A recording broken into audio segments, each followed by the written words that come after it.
Best health packages up to 80% discount. Tirumala Diagnostics. నమస్తే, welcome to Suman TV. ఈ రోజు మనతో పాటు ఉన్నారు ప్రముఖ జ్యోతిష్యులు బ్రహ్మశ్రీ నందిబట్ల శ్రీహరి శర్మ గారు. కాశీలో శ్రీ కామాక్షి నిత్యాన్నదాన ఆశ్రమ నిర్వాహకులు. గురుగారితో మాట్లాడదాం. నమస్కారం గురుగారు. వాగర్థావివ సంపృక్తౌ వాగర్థ ప్రతిపత్తయే జగతః పితరౌ వందే పార్వతీ పరమేశ్వరౌ. అన్నపూర్ణే సదాపూర్ణే శంకరః ప్రాణవల్లభే జ్ఞానవైరాగ్యసిద్ధ్యర్థం భిక్షాం దేహి చ పార్వతి. మాతా చ పార్వతీదేవి పితాదేవో మహేశ్వరः బాంధవా శివభక్తాశ్చ స్వదేశో భువనత్రయం. సదాశివసమారంభాం శంకరాచార్య మధ్యమాం అస్మదాచార్యపర్యంతం వందే గురుపరంపరాం. ఆదిత్యాయ చ సోమాయ మంగళాయ బుధాయ చ గురుశుక్రశనిభ్యశ్చ రాహవే కేతవే నమః.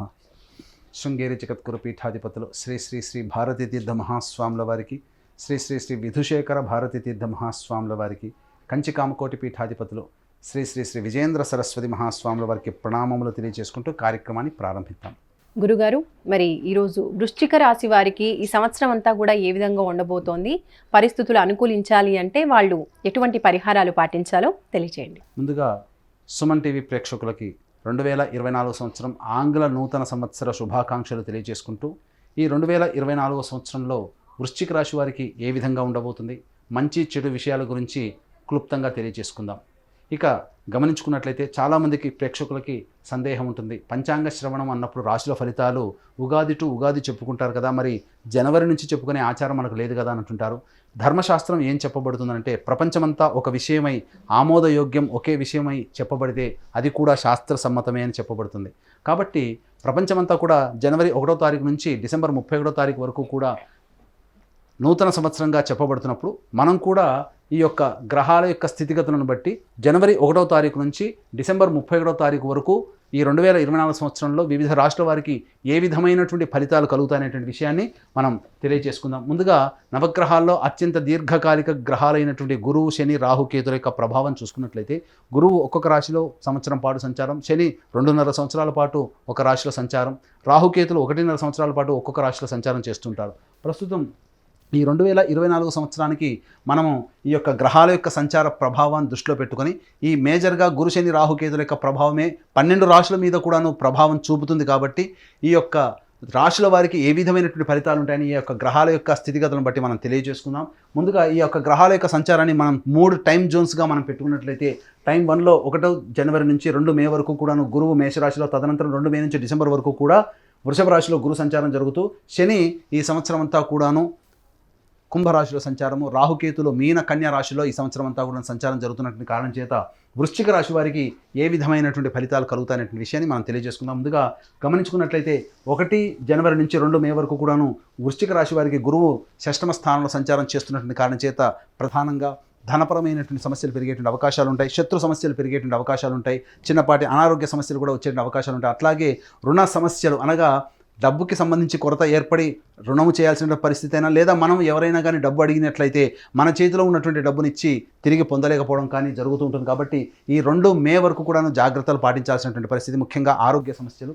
ఇక గమనించుకున్నట్లయితే వృశ్చిక రాశి వారికి అర్ధాష్టమ శని ప్రభావము, అలాగే ఈ యొక్క శని కంట్రోల్లోకి యోగకరుడైనటువంటి గురువు కూడా ఉండడం, ఈ కారణం చేత అనవసరమైనటువంటి ధన వ్యయం ఎక్కువగా అయ్యేటువంటి అవకాశం ఉంది. గృహంలో కాస్త మానసికమైనటువంటి ప్రశాంతత లోపించడము, మీ యొక్క వాక్కు విలువ పడిపోవడము, లేదా ఇతరతర కారణాల వల్ల మీరు అనుకున్నటువంటి పనులను సకాలంలో పూర్తి చేసుకోలేకపోవడం, మనస్సు చంచలంగా ఉండడం అనేటువంటిది వృశ్చిక రాశి వారికి ఏర్పడుతుంది. అయితే పంచమ స్థానంలో, లాభస్థానంలో రాహుకేతుల యొక్క సంచార ప్రభావం కొంత శుభకరమైనప్పటికీ కూడాను, రాహువు కూడాను గురువు యొక్క కంట్రోల్లోకి ఉండడం, ఈ శని యొక్క ప్రభావము ఈ సంబంధించినటువంటి విషయాల పట్ల ఉండడం వల్ల ప్రధానంగా సంతానపరమైనటువంటి యోగ్యత కొంత కలిగేటువంటి అవకాశం ఉంటుంది. కాబట్టి జాగ్రత్తగా ఈ యొక్క ఏ పనులు చేయాలనుకున్నప్పటికీ కూడాను 2 మే లోపల కనుక పూర్తి చేసుకున్నట్లయితే మంచి అవకాశాలు అందిపుచ్చుకుంటారని చెప్పొచ్చు. ఏదేమైనప్పటికీ కూడా నూతన కార్యవర్గ విస్తరణ, లేదా నూతన పెట్టుబడులు కానీ, లేదా ఇతరత్ర నూతన వ్యాపారాలు చేయడం కానీ, ఏవైనా కానీ 2 మే తర్వాత చేసుకున్నట్లయితే కాలము అనుకూలించినప్పుడే మనం అన్ని పనులు చేసుకోవాలి. కాలానికి తగ్గట్టుగా మనం ప్రయాణం చేస్తేనే మనకు అన్ని కూడా పనులు సాకారం అవుతాయి. కాబట్టి కాలం కలిసి రానప్పుడు ఎన్ని ప్రయత్నాలు చేసినా రాజైనా కానీ ఓడిపోవాల్సిందే. కాబట్టి ఇటువంటి వృశ్చిక రాశిలో జన్మించినటువంటి వారికి 2 మే వరకు కూడాను ఎటువంటి గ్రహ సంచార ప్రభావం అనుకూలంగా లేని కారణం చేత చేసేటువంటి ప్రయత్నాల్లో ఆటంకాలు ఎదురయ్యేటువంటి అవకాశం ఉంటుంది. ఇక టైం 2 జోన్లోకి చూసుకున్నట్లయితే 2 మే నుంచి డిసెంబర్ వరకు కూడాను గురువు వృషభ రాశిలోకి సంచారం చేయడం, ఈ కారణం చేత శని ప్రభావం నుంచి గురువు విడివడిగా వెళ్ళిపోవడం, ఈ కారణం చేత మంచి ఫలితాలు పొందుతారు. దాంపత్యులకు సంబంధించి సంతానాన్ని ఆశించేటువంటి వాళ్ళకి చక్కటి సంతాన యోగ్యత 2 మే తర్వాత ఏర్పడేటువంటి అవకాశాలు ఉంటాయని చెప్పవచ్చు. ప్రధానంగా సంతానపరమైనటువంటి సమస్యలు కొన్ని తీరిపోతాయి. సంతానం అభివృద్ధిలోకి వచ్చేటువంటి అవకాశాలు ఎక్కువగా ఉంటాయని చెప్పవచ్చు. ఇక ప్రధానంగా చూసినట్లయితే వృశ్చిక రాశి వారు కొంత బరువు పెరిగేటువంటి అవకాశం మే 2 తర్వాత అవకాశం ఉంటుంది. కాబట్టి డైట్ కంట్రోల్ విషయాల్లో కాస్త జాగ్రత్తలు పాటించాల్సినటువంటి పరిస్థితి.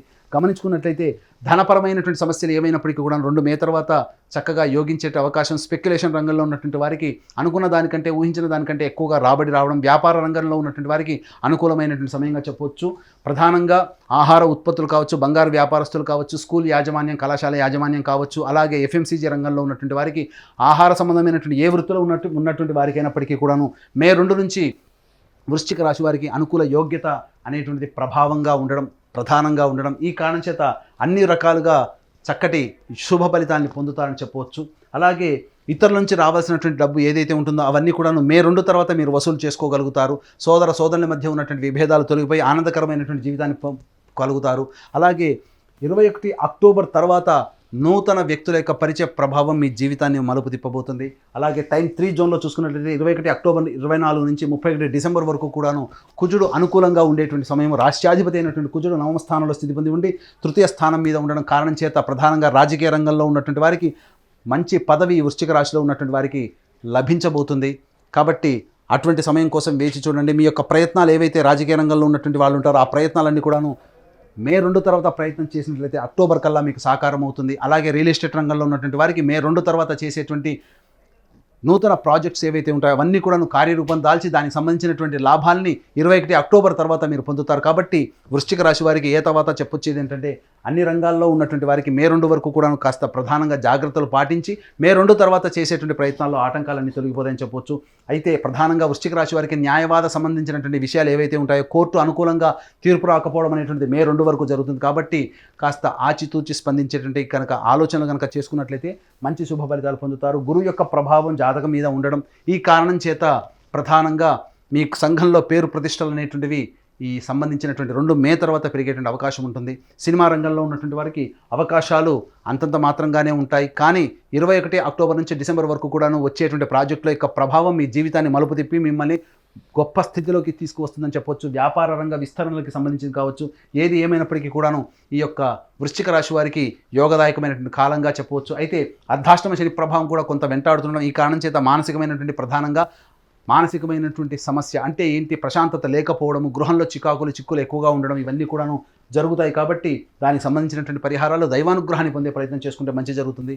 తల్లిగారి ఆరోగ్యం పట్ల శ్రద్ధ వహించాల్సినటువంటి పరిస్థితి. అలాగే గృహానికి సంబంధించినటువంటి చేయు మరమ్మతులు కావచ్చు, లేదా గృహ విస్తరణ కావచ్చు, లేదా నూతన గృహ కొనుగోలు సంబంధించినటువంటి విషయాలన్నీ కూడాను మే 2 వరకు కూడాను ఆలోచన చేసి జాగ్రత్తలు పాటించండి. మే 2 తర్వాత గృహానికి సంబంధించిన చేయ ప్రయత్నాలన్నీ కూడాను చక్కగా విజయవంతమవుతాయి. అలాగే విద్యార్థులకు సంబంధించినటువంటి విదేశీయానానికి సంబంధించిన చేయ ప్రయత్నాలన్నీ కూడాను మే 2 తర్వాత సఫలీకృతం అవుతాయి. కాబట్టి ఈ మే 2 వరకు కూడాను విద్యార్థులకి కొంత గడ్డు కాలం అని చెప్పొచ్చు. కాబట్టి చేయాల్సినటువంటి పరిశ్రమ కంటే ఎక్కువగా శ్రమ పడాల్స్తే కానీ ఉత్తీర్ణత సాధించలేనటువంటి పరిస్థితి ఈ వృశ్చిక రాశిలో ఉన్నటువంటి విద్యార్థులు కలుగుతాయి. కాబట్టి ఆశించిన ఆశాభంగం కాబట్టి ఎక్కువగా శ్రమ కోరిస్తే తప్ప విద్యార్థులు ఉత్తీర్ణత సాధించలేరు. కాబట్టి అవకాశం ఉన్నంత వరకు కూడాను స్వయం కృషితో ముందడుగు వేసేటువంటి ప్రయత్నం చేయండి. ప్రధానంగా గమనించుకున్నట్లయితే ఈ యొక్క వృశ్చిక రాశి వారికి మే 2 వరకు కూడాను ఉద్యోగస్తులకి ఉద్యోగ బదిలీలు జరిగేటువంటి అవకాశాలు ఎక్కువగా ఉంటాయి, లేదా ఉద్యోగాన్ని కోల్పోయేటువంటి అవకాశాలు ఎక్కువగా ఉంటాయి. ఏది ఏమైనప్పటికీ కూడా కొంత గురు ప్రభావం ఉన్నటువంటి కారణం చేత ఈ యొక్క సంబంధించినటువంటి చేయి ప్రయత్నాల్లో దైవానుగ్రహంతో కనుక మీరున్నట్లయితే ఉద్యోగ భద్రత అనేటువంటిది మీకు పెరుగుతుంది. ప్రధానంగా గమనించుకున్నట్లయితే ఈ యొక్క మే 2 వరకు కూడాను ఏ పని చేయాలన్నా కూడాను అనాసక్తత, బద్ధకము అనేటువంటిది ఎక్కువగా పెరగడం, తద్వారా ప్రతి పని యందు కూడాను ఆలస్యము, అడ్డంకులు అనేటువంటివి మే 2 వరకు కలుగుతాయి. కాబట్టి ఏ పని చేయాలనుకున్నప్పటికీ కూడాను త్వరితగతిన పూర్తి చేసుకునేటువంటి అవకాశాన్ని ఆలోచన ముందు పెట్టుకొని మీ పని పూర్తి చేసుకుంటే కనీసం 70% వర్క్ అయినా కానీ మీరు పూర్తి చేసుకోగలుగుతారు. అయితే మే 2 తర్వాత గ్రహాల యొక్క అనుగ్రహం సంపూర్ణంగా ఉండడం, 21 అక్టోబర్ నుంచి చాలా చక్కగా ఉండడం ఇవన్నీ కూడా మీ జీవితాన్ని మలుపు తెచ్చేటువంటి విధంగా ఉంటాయి. కాబట్టి జాతకరీత్యా కాకుండా మనం గోచారరీత్యా ఫలితాలు చెప్పుకుంటాం. కాబట్టి మీ యొక్క జన్మ జాతకాన్ని కూడాను దగ్గర పెట్టుకొని గోచారరీత్యా ఉన్నటువంటి ఫలితాలను కూడాను బేరీజు వేసుకొని మీ యొక్క జీవితంలో వచ్చేటువంటి మంచి చెడుని కూడాను చక్కగా మంచి ఉపాసనా పరులైనటువంటి జ్యోతిషుల చేత మీ యొక్క జాతకాన్ని కనుక చెప్పించుకున్నట్లయితే తప్పకుండా మంచి ప్రభావం అనేటువంటిది కలుగుతుంది. ఇక వృశ్చిక రాశి వారికి వివాహానికి సంబంధించిన ప్రయత్నాలు ఏవైతే ఉంటాయో కొంత గడ్డు కాలంగా మే 2 వరకు అని చెప్పవచ్చు. మే 2 తర్వాత గ్రహాల యొక్క అనుగ్రహం సంపూర్ణంగా ఉండడం వలన జీవితంలో నూతన జీవిత భాగస్వామితో జీవితాన్ని పంచుకుంటారు. కాబట్టి వివాహ యోగ్యత ఖచ్చితంగా మే 2 తర్వాత ఉంటుంది. అలాగే దాంపత్య విభేదాలు కలిగి ఇబ్బందులతో బాధపడేటువంటి ఈ వృశ్చిక రాశి వారికి మే 2 తర్వాత అనుకూలమైనటువంటి వాతావరణం ఉండడం, తద్వారా జీవిత భాగస్వామి ప్రేమ ఆప్యాయతని పొందడం అనేటువంటి జరుగుతుంది.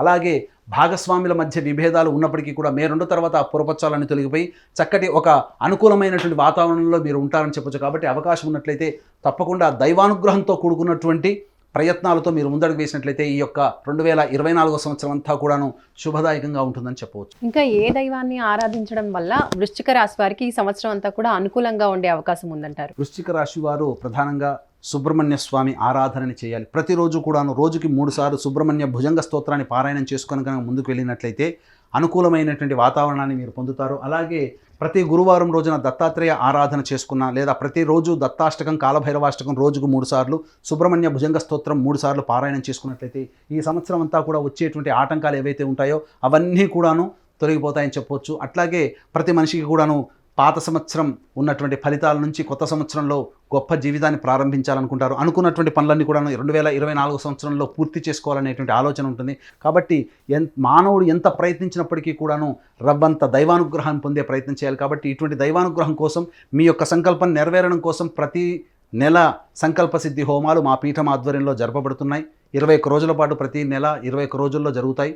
అలాగే తండ్రి వైపు 7 తరాలు, తల్లి వైపు 4 తరాల్లో ఏవైనా దుర్మరణాలు అనగా road accident, fire accident, suicide attempt, నదిలో బావిలో పడి చనిపోవడం, ఇంట్లోంచి వెళ్ళిపోవడం, లివర్ ఫెయిల్, కిడ్నీ ఫెయిల్, క్యాన్సర్తో చనిపోవడం, బ్రహ్మచారిగా లేదా కన్యగా చనిపోవడం, 60 సంవత్సరాల లోపల ఏ విధంగానైనా అల్పాయుష్తో చనిపోవడం, కుటుంబ పెద్దలకి పిండ ప్రదానం చేయలేకపోవడం, ఇవన్నీ కూడాను పితృదోషము లేదా పితృశాపం అంటారు. కాబట్టి ఇట్టి పితృదోషము పితృశాప నివారణకి మా పీఠం ఆధ్వర్యంలో ప్రతి నెల సశాస్త్రీయంగా నిజాయితీగా పితృదోష నివారణ పూజలు కార్యక్రమాలు జరిపించడం జరుగుతుంది. అలాగే కాశీలో మా సొంత భవనం శ్రీ కామాక్షి నిత్యాన్నదాన ఆశ్రమంలో శివ బంధువులకి అందరికీ కూడా ప్రతిరోజు నిత్యాన్నదానం జరుగుతుంది. మీ యొక్క పెళ్లి రోజున కానీ, మీ పుట్టినరోజున కానీ, మీ యొక్క సంతోషాన్ని మీ కుటుంబ సభ్యులు, మిత్రులతో పాటుగా కాశీలో ఉన్నటువంటి శివబంధువులతో కూడా పంచుకోదలిస్తే కార్యక్రమ తదనంతరం అన్నదాన వివరాలన్నీ కూడా పూర్తిగా తెలుసుకోవచ్చు. అలాగే వృశ్చిక రాశి వారికి అదృష్ట సంఖ్య, అదృష్ట వారం గురించి తెలియజేయండి. వృశ్చిక రాశి వారికి అదృష్ట సంఖ్య 2, అదృష్ట వారము సోమవారము, గురువారము అని చెప్పవచ్చు. ధన్యవాదాలు గురుగారు. సర్వం శ్రీ ఉమామహేశ్వర పరబ్రహ్మార్పణమస్తు.